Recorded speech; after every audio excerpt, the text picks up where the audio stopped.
blood doesn't lie. And the blood smeared across Thorne Whitmore's fence post told a story he didn't want to read. For 12 years, nothing had disturbed the stillness of his land. Not man, not memory. Just cattle wind and the silence he chose for himself after everything else in his life burned. He didn't have neighbors. Didn't want them. Built his days like walls. Tight, predictable, safe.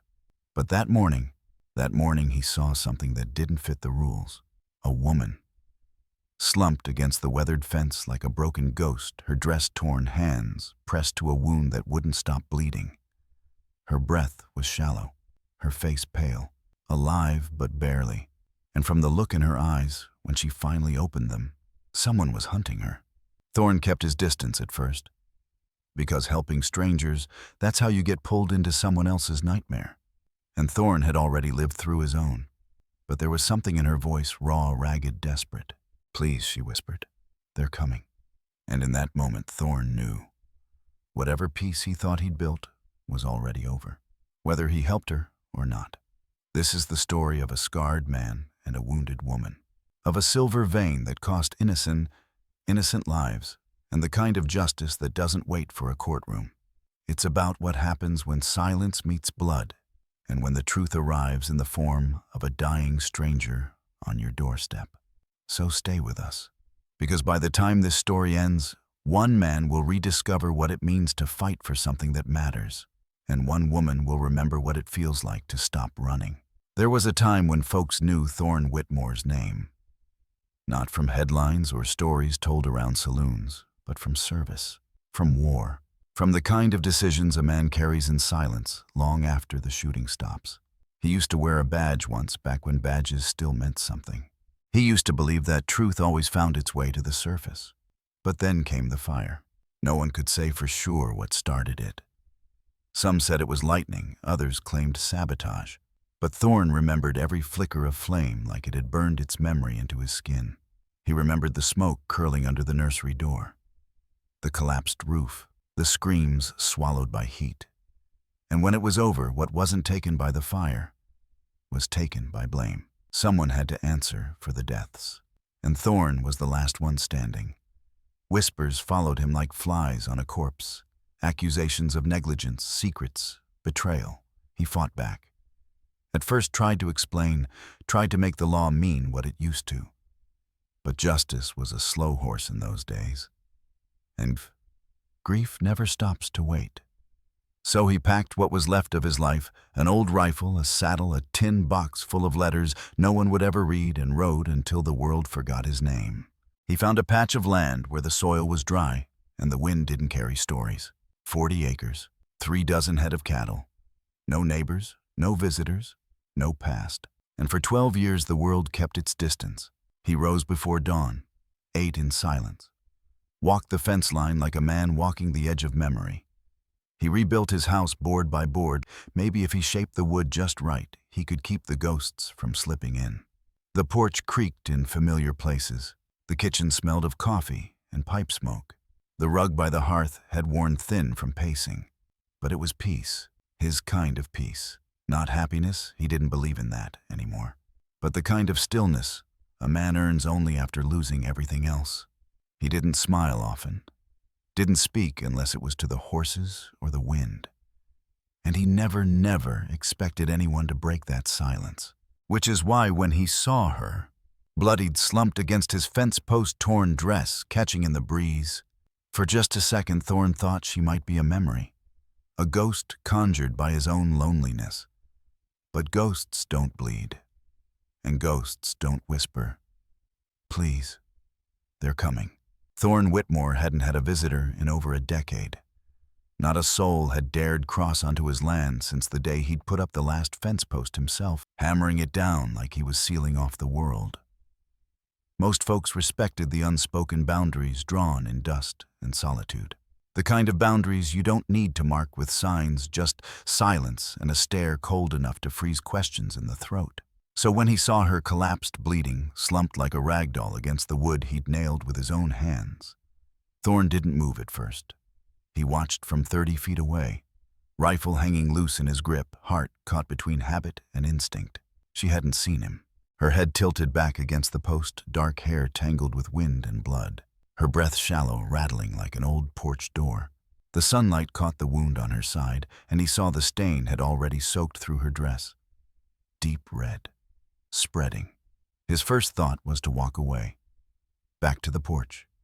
Back to silence. This wasn't his fight. The world outside his fences had done nothing but take. His family, his name, his peace. Why in God's name would he let it come knocking now? But then she shifted barely and let out a sound that wasn't quite a word. A whimper, half pain, half plea, and something in it cleaved right through the wall he'd built around himself. He found himself stepping forward, slowly, cautiously. When his shadow fell across her, her eyes snapped open. Green sharp despite the pain eyes that didn't just see him, but searched him. And in that brief, ragged moment, he saw more than a wounded stranger. He saw fear, not the wild-eyed panic of someone trying to escape a storm, but the quiet terror of someone who knows the storm is still coming. She tried to speak. Her lips cracked. Dry. Thorne crouched, keeping the rifle balanced across his knees. Up close, he could see the bruises blooming along her jaw, the cuts on her hands, the way she held her side like she was trying to keep herself from spilling out. Her voice, when it came, was a threadbare whisper. Please, they're coming. That was it. 2 words. But they hit Thorne harder than a bullet, because if someone was coming, if someone had tracked this woman across the wild, then whether he liked it or not, his 12 years of peace had just ended. The question now wasn't whether to get involved. It was whether he still remembered how. The woman tried to sit straighter, but the effort wrung a groan from her throat and forced her hand tighter against the wound. Thorne didn't move to help her, not yet. Not until he knew what kind of trouble she carried. "Who's coming?" he asked, voice low, even. Her eyes flickered toward the horizon, where the dust hadn't quite risen yet, but already lived in her mind. Men. From Dead Canyon. 3, maybe 4. They've been chasing me since yesterday. Dead Rock. That name stuck in Thorne's chest like a splinter. It was a hard place full of harder men. Miners, drifters, ex-soldiers, who'd traded their morals for coin and never looked back. If someone was running from Dead Rock, they were either a thief or a witness. "What did you do?" he asked, maybe a little too sharp. The flash in her eyes wasn't fear, it was offense. "What makes you think I did anything?" He didn't answer at first, just glanced at the blood on her hands, the way her ribs rose uneven beneath the fabric of her ruined dress. "Because innocent people don't usually bleed out on my land with killers on their trail." She looked away, jaw tightening. He thought she might refuse to speak. But then, with a voice scraped raw by guilt and dust, she said, "I saw them kill a family. The Hendersons, out near the canyon. They had a claim, found something worth dying for." Her eyes returned to his, and worth killing for. Thorne didn't flinch, but inside the name echoed. Henderson. He didn't know them personally, but he'd heard of the claim. A young couple, 2 kids, honest folks. The kind of people who'd come west chasing something better. And now they were gone. "I was just there to buy supplies," she continued.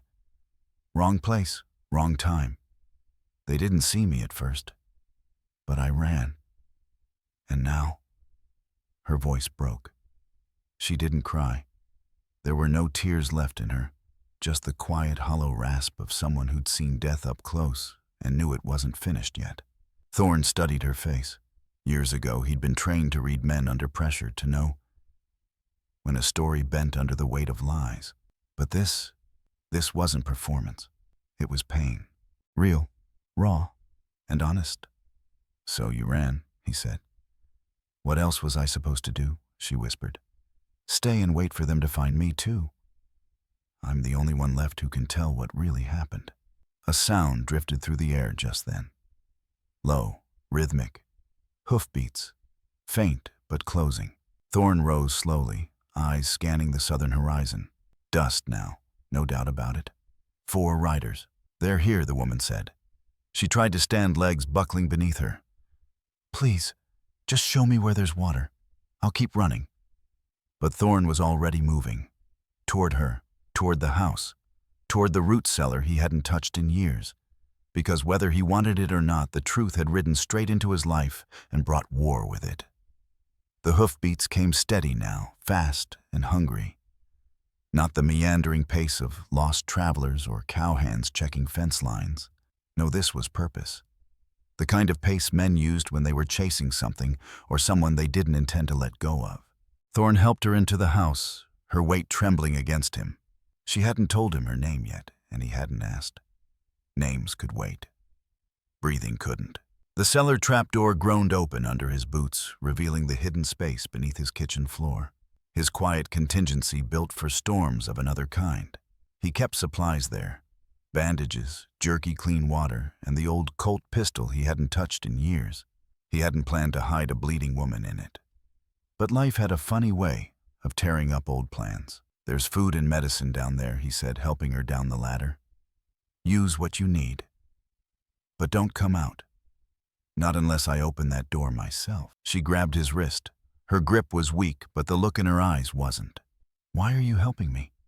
You don't even know if I'm telling the truth. Thorn looked down at her, saw the confusion, genuine, unguarded. It hit something in him that had gone untouched for years. Because I know the look of someone being hunted, he said quietly, and I know what it feels like to have nowhere else to go. He closed the door before she could say another word and kicked the rug back into place, just as the first rider crested the ridge. 4 of them. Just as she'd said. They rode in loose formation, not quite military, but trained. One looked young, too young for this life. The others were older, worn. Men who'd seen blood and had little use for regret. The leader wore a black duster and a scar that ran from jaw to ear, deep and old, like someone had once tried to cut the truth out of him and failed. His horse moved like it had been ridden hard for miles. Thorn stepped out onto the porch, rifle at ease in his hands, but ready. Always ready. You, Whitmore, the scarred man called, voice rough as gravel. Depends who's asking. Name's Kane Murdoch. We're tracking someone. Woman. Dangerous type. You seen anyone come through here? There it was. The question that would choose sides for him. Thorn knew the name Kane Murdoch. Stories floated through saloons and freight stops like smoke tales of silver mines soaked in blood, of witnesses disappearing, of a man who smiled when he killed. From behind the porch post, Thorn gave a slow, practiced shrug. Haven't seen a soul in weeks, he said flatly. Gets quiet out here. That's how I like it. Murdoch smiled. The kind of smile a man wears when he knows a lie's being told, but decides to enjoy the game anyway. Funny thing, he said, dismounting his boots, crunching the dry dirt. We followed her trail right to your fence. Found blood too. Fresh. Coyotes hunt through here, Thorn replied. You'd be surprised what kind of mess they leave behind. The other 3 spread out, flanking, not overtly hostile, but not friendly either. One lingered near the barn, another by the water trough. The young one hung back, eyes flicking nervously. Murdoch's boots reached the bottom porch step. Mind if we take a look around, just to ease our minds? It wasn't a question. It was a test. And Thorn Whitmore knew this moment, had lived it in uniform, in law, in fire. He could see it in Murdoch's eyes, the calculation, the hunger. They were already inside the gates of his peace. And if he didn't push back now, he'd never get it back again. But he smiled, cool and steady. Free country, he said, stepping aside. But stay clear of the cattle. They spook easy. Thorn stood still on the porch as Kane Murdoch stepped closer, scanning everything, the porch railings, the windows, the barn in the distance. He walked like a man who wasn't searching so much as smelling, like he could sniff out secrets the way coyotes scent weakness. The others fanned out. One of them, lean with a hawk's gaze, knelt by the fence, studying the bloodstains. He touched the dried smear with 2 fingers, rubbed it against his thumb, then looked toward the house. Still wet underneath, he said. She bled bad. Murdoch's gaze returned to Thorn. You sure you haven't seen anyone? Thorn didn't blink. I said what I said. It was the kind of lie that tasted like ash in the mouth. Because somewhere beneath his floorboards, that woman was fighting to stay conscious and trusting him to keep her safe. He hadn't asked for that trust, hadn't earned it. But it had landed in his lappy all the same, and now the weight of it pressed down on every breath. The man near the barn called out, "Kane, we've got fresh tracks, single rider." Headed in from the west, circled near the fence line. Thorne's heart kicked, but he didn't move. He'd ridden out that morning to check the fence near the northern edge routine like brushing his teeth. But now those tracks were another thread in the noose Murdoch was tightening. "I thought you said no one's been out here," Murdoch said, voice growing thinner, sharper.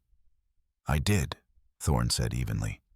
"Didn't say I hadn't left my own damn property."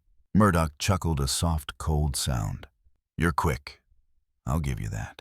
Then he climbed the porch steps without asking, boots clunking against the old boards like punctuation marks in a sentence Thorne didn't want to read. Thorne shifted the rifle slightly. Not a threat, but not far off. "I'd rather you didn't come inside," he said, calm as still water. Murdoch stopped one boot on the last step and turned. "That's funny," he said, "because I think I'm gonna." That was it. The line had been crossed. The porch, the home, the sanctuary Thorne had spent 12 years building. It wasn't just space. It was sacred, and now it was under a man's boot, who'd already killed to cover tracks once. But before anything else could be said, a sudden thunder of hooves tore across the plains. All 5 men, Thorne Murdoch and his crew, turned toward the east, where a lone rider came barreling over the ridge. He was young, maybe 20, hat nearly flying off horse lathered with sweat. He pulled up hard just shy of the porch and shouted breath-ragged Kane trouble back in Deed Rock sheriffs sniffing around the Henderson claim. Someone tipped him. Murdoch stiffened. What kind of trouble? The kind that ends in a rope? They're asking about a family, about blood, about who was seen leaving. Thorne didn't exhale, but something shifted in his chest. Maybe this was it. Maybe the storm would pass without crashing through his walls after all. But then the hawk-eyed man near the porch knelt again.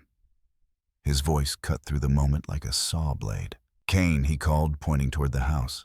"There's a trail. Blood." Leading straight to the door. Silence fell like a stone. Murdoch's jaw tightened. His eyes moved from the porch to Thorne and back again. "She's here," he said. Low, cold, certain. The bluff was dead. The storm had arrived, and there was no going back now. Thorne Whitmore had lied before. He lied during the war when telling the truth meant sending men to their deaths. He lied after the fire when silence became his armor against the town that once called him family. And for 12 years, he lied to himself, told himself that solitude was enough, that peace could be real if you never opened the door. But this lie, this one would cost him everything. Kane Murdoch stood still at the foot of the porch, hand drifting toward his revolver, no longer smiling. The wind tugged at the tails of his coat. The dust settled heavy on his boots. The man near the barn muttered something under his breath. The one by the water trough shifted, squinting toward the house. And Thorne realized the weight of the moment was no longer just about him. That woman Sarah, though he didn't yet know her name, was down there, beneath his feet, bleeding, hiding, trembling with the memory of what she'd seen. And now 4 armed men stood ready to erase her from the earth, same as they'd done to the Hendersons. Murdoch's voice cut the silence. "Bring her out," he said flatly. "Do it now, Whitmore. Maybe we let you walk." Thorne's fingers curled tighter around the rifle. "Can't help you," he said. Murdoch cocked his head. "You really want to die for someone you don't even know?" Thorne didn't answer. He didn't need to, because the sound he heard next, the faint creak of the cellar trap door, stole the breath from his lungs. "No," he whispered under his breath. "Stay down." But she was already rising. Sarah. Weak but defiant, pale but determined, her wounded arm wrapped in one of his old flannel shirts, and in her hand, his spare Colt. "I can shoot," she said, voice rough but clear. From the edge of the porch, Murdoch laughed. "A bitter, ugly thing." "Well, look at that," he sneered. The lamb found a growl. Sarah stepped beside Thorne, her legs unsteady, but her grip steady as stone. "They killed a little girl," she said, "more to him than to Murdoch. Sarah Henderson, 8 years old. They did it so she couldn't tell what she saw." The name hit him like a hammer. 8 years old. Suddenly, the weight of the rifle changed in his hands. No longer a weapon. Now it was a reckoning. "How many rounds you got?" Thorne asked. 5 in the gun." 2 on the belt. He checked his rifle. 3 in the chamber. Not enough. Not for this. But just maybe it didn't need to be a straight fight. A memory stirred. The explosives in the barn, old mining sticks. Dangerous, volatile, but effective. He looked at her, at the strength hidden in her pain. She could have stayed in the cellar, could have left him to face this alone. But she'd come anyway. Not for herself, but for justice. For Sarah Henderson, she whispered. Thorne nodded. Can you keep their heads down for 2 minutes? Just tell me when to start. He gave her a final look, a silent thank you. He didn't have words for. Then he turned. Toward the barn. Toward the fight. Toward the part of himself he thought he'd buried in the ashes of his past. Thorne ran. Boots pounding dry earth, lungs burning with every stride, rifle slung tight over one shoulder, dynamite on his mind. Behind him, Sarah opened fire. Her first shot cracked like lightning across a dark field, clean sharp, buying him seconds. Seconds he needed. Seconds he could die for. Bullets hissed through the air around him like angry bees. One kicked up dirt near his heel. Another split the wind past his shoulder. But none hit their mark. Not yet. He reached the barn dove inside just as a slug punched through the wall behind him, spraying splinters across his back. He didn't flinch. Didn't stop. His hands moved with muscle memory, years of silent drills in lonely nights. In the far corner, tucked beneath an old feed bin, was the small wooden crate marked with a skull. Dynamite. 2 sticks. Good fuses. Matches kept dry in an oilskin pouch. He struck one. The hiss and flare of the flame was a song from another life, a life where he wore a badge and knew what justice smelled like before it bled into the dirt.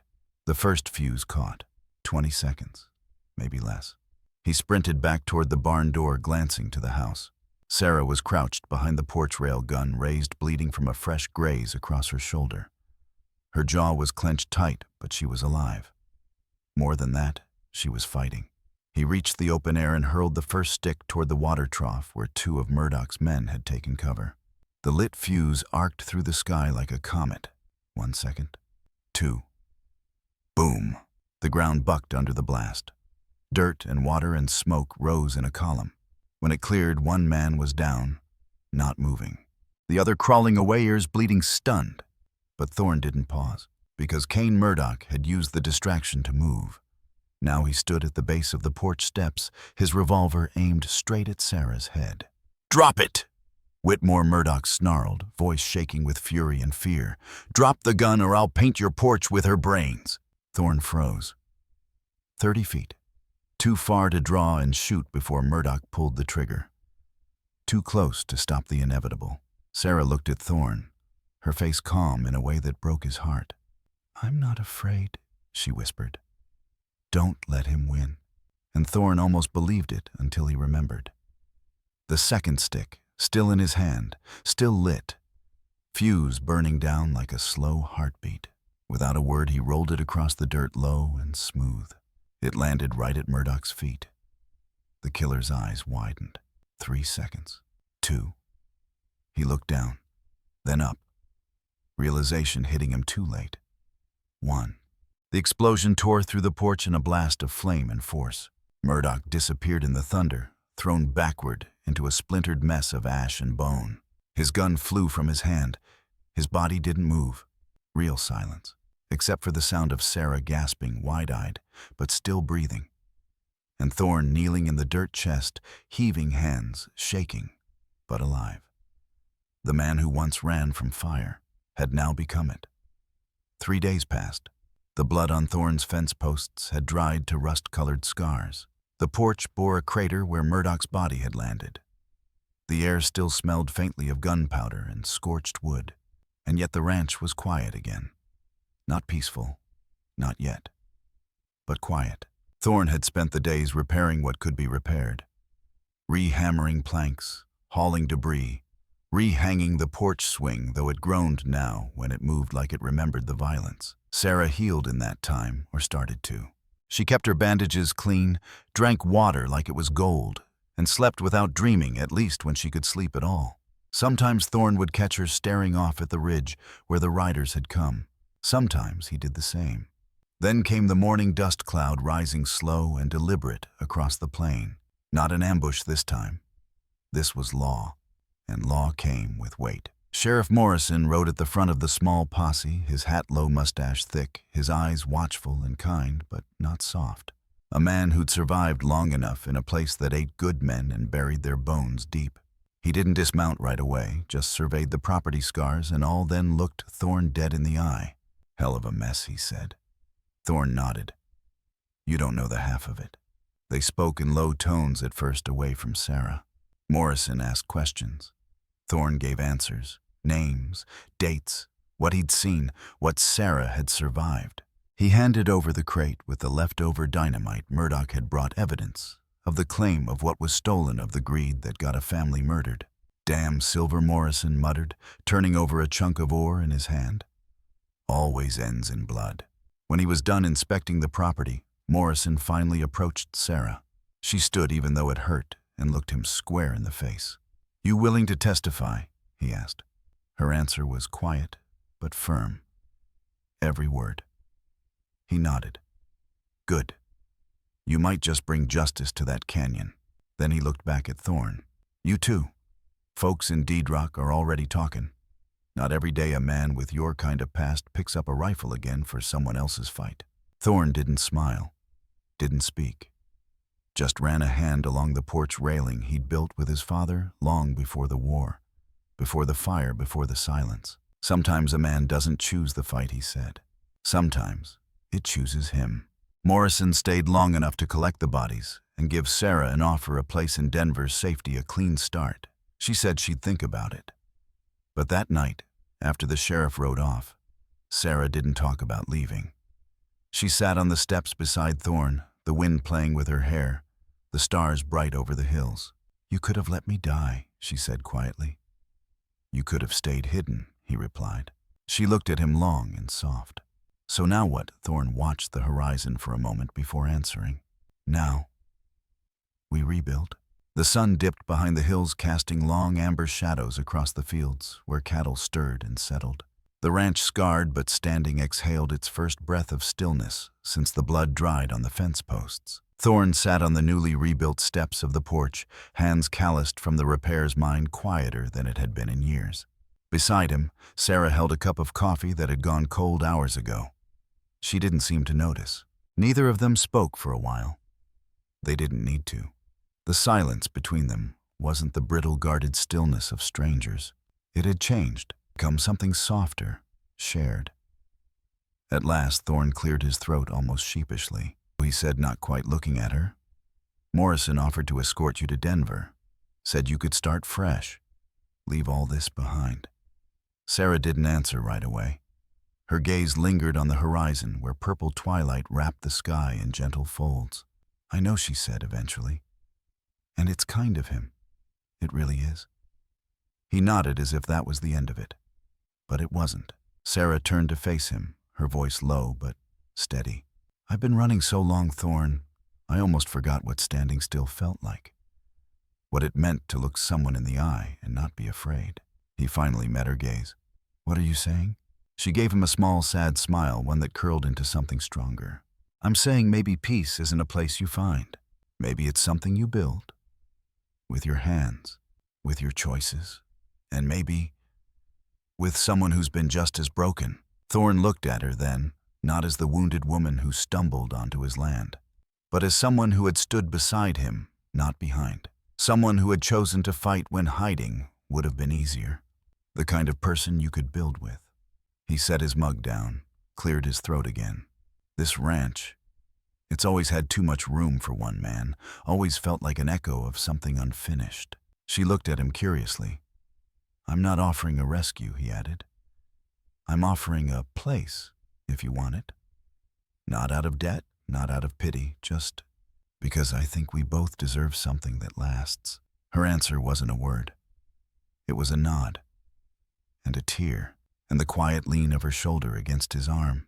The stars blinked awake overhead. Later, folks would say the ranch changed after that. That where once lived a ghost of a man, now lived something fuller. That laughter returned to the porch. That flowers bloomed where bullet casings once rolled. And when people passed through, they'd often be met by a man with a weathered face and a woman with green eyes who always had a place at the table for strangers, because they knew what it meant to be one. 6 months passed. The porch had been rebuilt, the barn repainted. The crater where the dynamite had split the earth now bloomed with wildflowers Sarah planted by hand, her quiet rebellion against what had once torn everything apart. The ranch still bore its scars, of course. Faint bullet holes in the posts. The dark patch of wood on the rail Thorne refused to sand down. And that was the point. Peace wasn't pretending nothing had happened. Peace was what you grew around the things that nearly destroyed you. By then the neighbors, what few there were, had begun to stop by again. Some came with bread, others with questions. Most just wanted to see the place where a loner stood his ground and lit the sky on fire to protect a stranger. They weren't strangers anymore. Thorne still worked, the cattle still kept his rifle clean and stored above the hearth. But his silence had softened. He talked more, smiled sometimes. And at night, when the sky turned velvet and the fire in the stove burned low, he and Sarah would sit on the porch swing she had insisted they build together, and they would just be. Not all wounds heal the same way. Some stay tender forever. Sarah still flinched at sudden hoofbeats. Thorne still checked the cellar trap door every night, even though no one had come hunting since. But together they'd learned how to breathe through it, to make coffee, to mend fences, to find rhythm in the ordinary.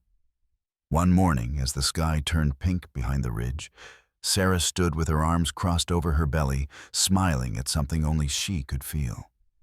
She hadn't said the words yet. She didn't need to. Thorne had seen it in the way her hands lingered on her stomach, in the way her gaze softened when she watched the horizon. Life was coming. New life. Not to erase the old, but to build on top of it. Thorne didn't cry.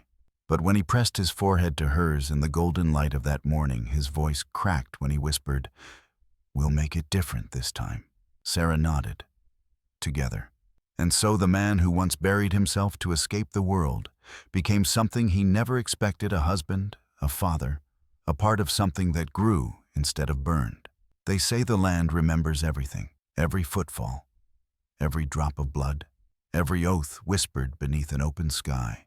If you passed through that part of the West in later years, you might hear about a ranch where no one ever left hungry, where the porch swing never stopped creaking, where a scarred man and a green-eyed woman raised children who knew how to fight but chose peace instead. And if you asked them how it all started, they'd say, one afternoon there was blood on the fence and a choice to open the door. Because peace, real peace, isn't stumbled upon. It's built hand by hand, choice by choice. It's earned. If this story moved you, if it reminded you that redemption can come from the unlikeliest places, then hit that subscribe button now. There's more where this came from. Click on the next video to discover the story of a drifter who walked into town with nothing and left with a legacy written in fire. Because out here, every stranger has a past, and every past deserves a chance to become something more.